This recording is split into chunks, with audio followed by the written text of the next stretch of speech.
Hey everyone, my name is Adam and this is I Am Your Target Demographic, my YouTube channel. I'm pretty savvy about a lot of geek nerd fandoms. I try to watch all the shows that people are talking about, I try to see the movies that people are talking about, I try to play the games that people are talking about. But there's something that's been a huge blind spot for me throughout my entire life, and that is Pokemon. I never played the games, I never had a Game Boy, I didn't have any of the handheld Nintendos. And then I just kind of missed it. So here we are in the year 2026. I decided to play as many Pokemon games as I could. Here's where it started. My wife played Pokemon Snap. I played with her. It was fun, the newer one for Switch. But I didn't really know the Pokemon. I kind of learned it a little bit. It was fun. I didn't really know much about it. Then Pokemon Pokopia came out and absolutely had me in a stranglehold. I played so many hours of that game. I'm still playing so many hours of that game. And I realized, should I be into Pokemon? So I dove in. So now, over the past about 6 months, I've played, I think, 6 Pokemon games, and I'm watching the anime. So I'm going to go through the games, give you my thoughts, and kind of how I'd rank them and my experiences playing them now without any context, just diving in. So after Pokopia, I wanted to start at the beginning, and luckily, the Switch 2 version of Leaf Green and FireRed came out. So I started FireRed. For my starter, I chose Charmander here, because I think that is cool, and it goes with the FireRed. I didn't really know a whole lot about the cast of characters and who appeared in this game, and so I thought Charmander would be a good pick for my fire type. I understood early on the idea of kind of the rock, paper, scissors type system, and so as I started the game, I was already plotting out who's going to fit what role and what are my weaknesses going to be, and I thought this would be a good fire type. Fire Red continues to be the hardest game for me. I think this was the most challenging. I think it's challenging in a lot of ways. It's challenging, one, because I didn't know a lot. And so when I would see a wild Pokemon, someone that I needed to battle, someone that I've never seen before, I did not know their type. I did not know who should I be putting out against who. I was learning that as I was going. It's also difficult in terms of quality of life things. It's difficult that you have to go back to a computer to swap in and out. It's difficult that you have to find where's the shop. There's one certain shop sells these things, so I have to go to this city. Fast travel, the ability to fly from city to city is pretty late in the game, or it was for me. And so there are some things that just made this a tough journey. And then the final 4, and then the kind of additional world champion sort of person that I had to fight, my rival, was really tough. I would just play and play and play, and I would get experience and I would lose. I would get experience and I would lose. Until I got strong enough and until I understood kind of what should my team composition be, who should I bring into the table. And so my final lineup had some untraditional picks, like Kabuto Tops, who I needed because I think I needed a ground type for something, and then also I needed someone with ice attacks that could be good against some dragon folks that were just destroying me. So I was like, maybe this could be them. I was trying to find people to fit in those roles. So ultimately, this is one of my favorites, but it's also just difficult at the end. I think it's because I also don't know much about kind of the stats of different Pokemon. And so when people say that a certain Pokemon is weak or bad, I don't really understand why, because I haven't really looked into like their certain score is less or whatever. I'm thinking about type and I'm thinking about the moves that they can execute. So they were kind of interchangeable for me, and I really went off vibes. I went off like, do they look cool? Do I like the moves that they have early on that I'm going to be using a lot? I was not min-maxing, trying to find the most efficient team. I know this game is probably way easier if you know those things and you know this is the grass type you want, this is the whatever, this is the person that can one-shot that Pokemon. I didn't know any of those things. But overall, I had a great time and I learned a lot, and it was really cool compared to Pokopia, which is kind of the modern version of these locations, I understood a lot more after being on the SS Anne and then going to the beach and seeing the cruise ship. And I was like that was very cool to kind of do back to back. Now I was trying to play these in generation order.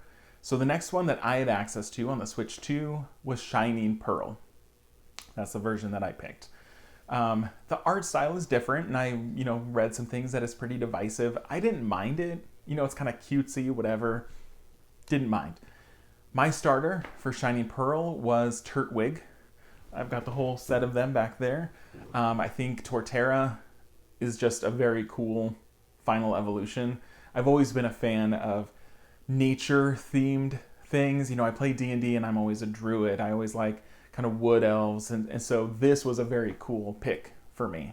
And he served a lot of roles, and he was very, a defensive heavy hitter. I liked it a lot. The game introduced a lot of things that I didn't quite either understand or use. And these might have been things that were introduced in earlier generations, but I just missed out on. So things like berries and needing to go to a tree and plant berries and using them and giving them to my Pokemon. I just didn't really ever use any of that. I think there was some competitions and fashion. There were some things that I was like, I'm not doing any of these. I'm going to go hit the gyms. I'm going to take people out. I'm going to get my badges. I'm going to win the game. Not a super difficult game. I don't think I ever lost everyone. I never whited out, right? I think I just rolled right through it. Yeah, not too difficult. There were some moments that I remember, but a lot of it is fairly forgettable. Then we get to Pokemon Shield. So Sword and Shield. Shield is the one that I picked. The things I loved about this. I think the battles with gym trainers were the coolest that they've ever been, including the games after this. I think the setting of kind of the football stadium and the fans and the experience of walking in and you check in, you're here for your match, that was just the coolest, right? And it was epic, and those fights were incredible. I also think the rival dynamic with Hop and his brother being the champion and fighting Leon, all those things worked so well. I really enjoyed this game. I think what they started to do with kind of the wild zone didn't always work in this game, but I think it showed promise and what led to it working in other games. But I just think it's been unmatched. The ability to go in and, you get to know the gym leaders beforehand. And so you kind of see these reoccurring characters.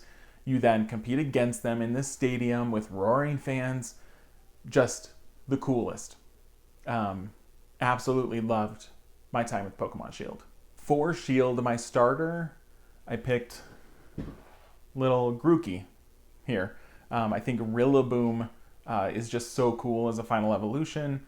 I didn't really care about the whole drumming theme, but I just think that aesthetic was very cool and threatening and looked awesome. So I went for that. Then I took a detour and did Arceus. Arceus, spoiler alert, is probably my favorite of all of these games. I think the open areas, yes, they were somewhat empty and a little lifeless, but I think they worked. I had a great time. I think the ability to see it and try to catch it, you don't have to battle. You often will, but you don't have to.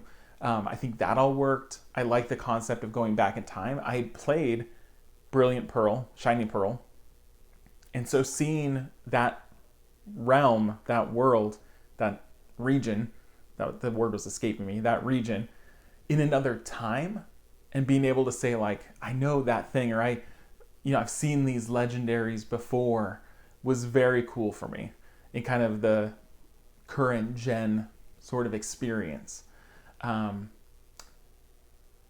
Arceus also is the only game on here that did not rely on trading. The other games, I could not really try to catch them all. I couldn't complete the Pokedex because I don't have anyone to trade with. I don't really understand how, trading online works. It just seems complicated. I'm not going to try it. You can tell me in the comments all you want that like it's easy, there's codes, whatever. People have tried telling me this. I don't understand what that means. This game, single player, I could complete the Pokedex. So I did. I 100%ed this. I caught all the legendaries. I caught all the, because I had Shiny Pearl, it gave me a legendary that I could find and catch. Because I had Shield, there was a Pokemon I could find and catch. So I did them all. I had a great time, 100%ed it, caught Arceus.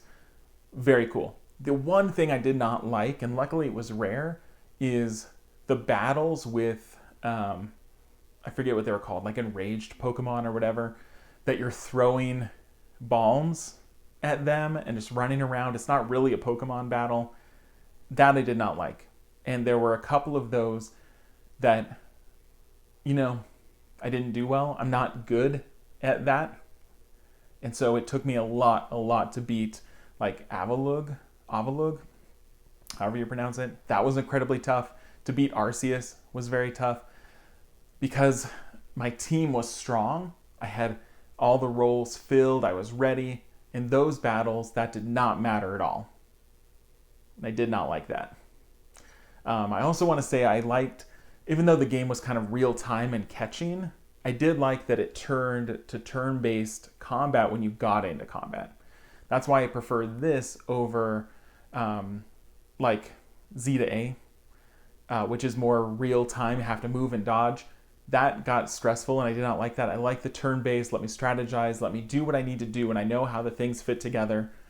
So Arceus allowed me to do both, and I really liked that.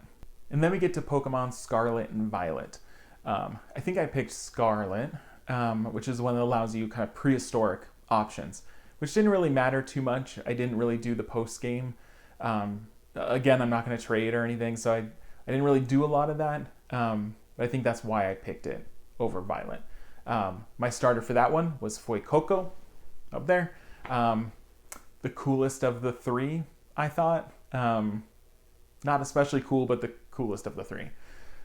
Scarlet and Violet I thought was interesting. I did not like that you were kind of locked into this school outfit the whole time.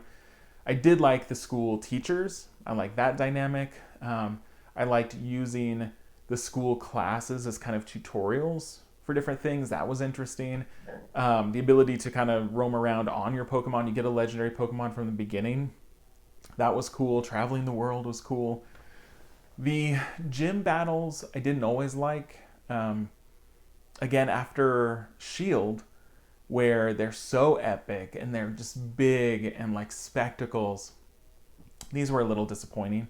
That, it's just a couple of you on a field, or, you're on a court and there's some people in the background waving their hands, but it's not the same. So I didn't really especially like that. But it was a fun time.